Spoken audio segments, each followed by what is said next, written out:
Andrew, we thought it would get a bit feisty. It did at times, and the opposition's got a fair bit to work with right now. They certainly have. I thought they might attempt to suspend standing orders and move a motion against the government after this power prices bombshell in the budget, but that didn't occur. Apparently they thought they had too many questions. Maybe tomorrow, we'll see.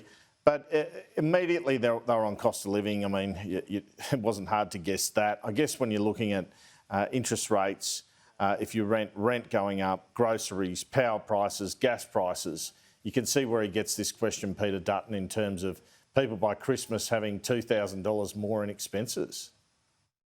On the 30th of April this year, the Prime Minister said Australians would be, and I quote, better off under a Labor government. The budget confirms that a typical family will be $2,000 worse off by Christmas, with inflation, the tax burden, power prices and unemployment all forecast to go up under your budget. Can the Prime Minister explain how a $2,000 hit to family budgets makes Australians better off? The Leader of the Opposition has simply made up figures. What last night's responsible budget handed down by the Treasurer did was to have fiscal policy work in partnership with monetary policy rather than against it. And then the Deputy Liberal leader, Susan Lee, came in at Prime Minister Albanese over Labor's promise before the election to cut power bills by $275 a year, a very forlorn promise, you'd have to say, at the moment.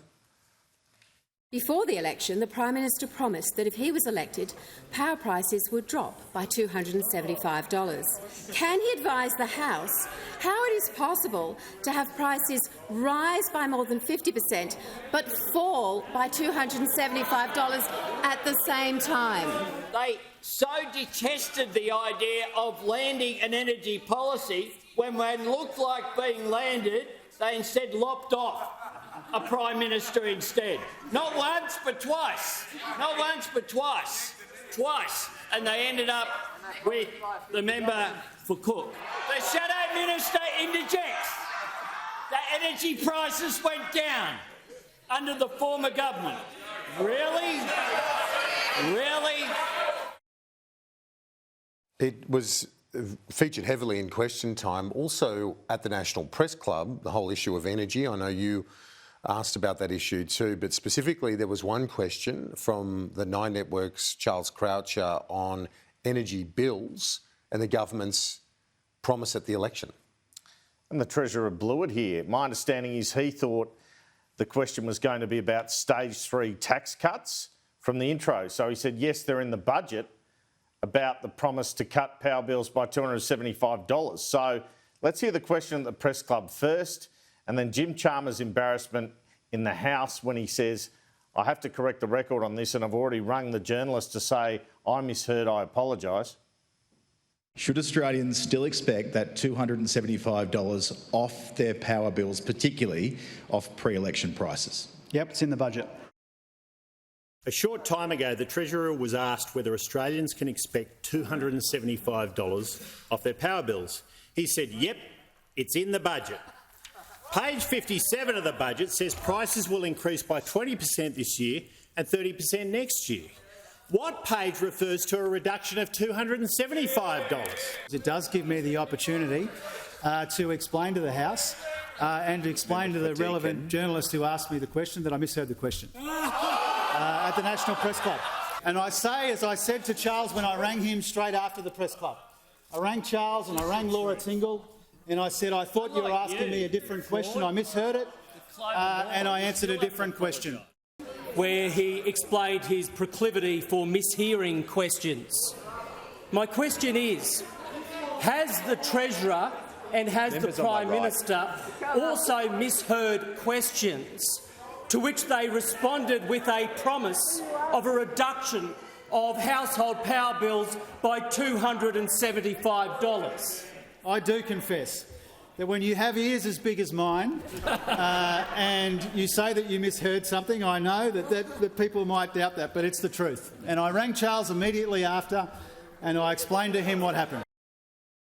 The Treasurer there just trying to mop up that slip-up. The opposition really trying to focus on energy. Anthony Albanese, the Prime Minister, saying, well, look, this is not the strongest suit of yours given the last decade. Well, I thought it was interesting they haven't done this before. It's almost like they just found it. In 2019, I didn't realise, Scott Morrison promised to cut power bills by 25% in that election campaign. So Albanese hitting back with that here. He did it a couple of times in question time. So I was actually able to get the 2019 policy of those opposite that they took to the election. And it said a re-elected Morrison government will be targeting a 25% reduction in the average wholesale electricity price by the end of 2021, with new supply through our Underwriting New Generation initiative. That's what they said. Instead of their commitment that they went to the election on during the last term of a 25% reduction, it was a 240% increase. The Prime Minister there in question time. Andrew, as we covered at length last night during our budget coverage, confirmation, page 57 of budget paper number 1 of that huge increase in power prices, which you reported was going to happen 24 hours before the budget. And it sounds like it could get even worse, Kieran. Power prices are likely to be rising by 70 to 80%, not just 56% as the budget flags, according to briefings from the Australian Energy Regulator to governments, sources have told Sky News.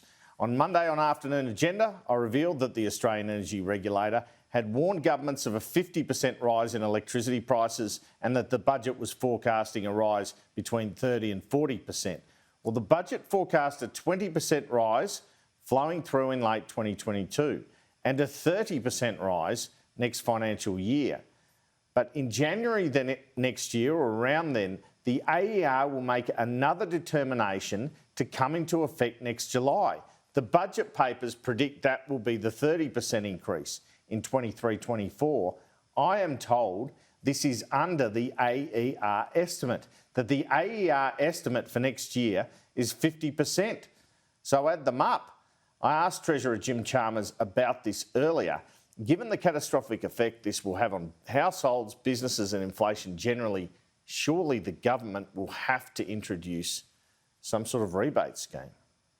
It's been put to me that the Australian Energy Retailer has warned governments that in the default market offer next year, prices could rise as much as 50%. So what I'm talking about is a 70 to 80% rise, if you include the 20%, that your budget may have underestimated next year's rise by 20%. Wouldn't that have more of an effect on inflation than, say, a rebate to offset that, given all the price points power bills go through? And isn't it too late for a cap because of the contracts that have already been signed around electricity? First of all, I haven't seen that AER number, but I think it is worth remembering that the numbers that Treasury put in yesterday's budget around anticipated increases in prices for electricity were a national average. And so it is conceivable that in some parts of the market it's less than that, some parts of the market it's more than that, but I'm not familiar with that particular number. I don't think I've been briefed on that number. But the numbers as they are in the budget are confronting enough. And your point about whether the horse has bolted, a bit like the answer to an earlier question, I think David's question, is that some of these price rises are already flowing.